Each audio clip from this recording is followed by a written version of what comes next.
আমি তাকে ভালোবেসেছি তার সৌন্দর্য দেখিনি। সে যেমনই হোক, আমি তার থেকে সুন্দর কাউকে চাইনি।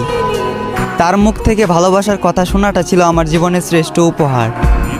আফসোস, এটা ছিল তার অভিনয়।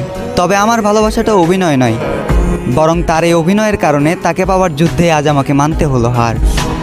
একটা সময় হাসির রাজ্যের রাজা ছিলাম, আজ সেই হাসিটাকেও হারিয়ে ফেললাম। আমি জানি আমি তার প্রথম নয়, বরং দ্বিতীয় ভালোবাসা ছিলাম। তবুও সে চিন্তাবাদ দিয়ে তাকে ফুলের মতো আগলে রাখলাম। আফসোস, সে ফুলের কাঁটাতেই আমার জীবন গেল, যে ফুলটা একটা সময় আমাকেও ভালোবাসার কথা বলেছিল। খারাপ তো তখনই লাগলো যখন দেখলাম চোখের সামনে অতি আপন মানুষটা হয়ে গেল পর। চোখ দিয়ে ঝরলো বৃষ্টি, বুক দিয়ে বয়ে গেল কালবৈশাখী ঝড়।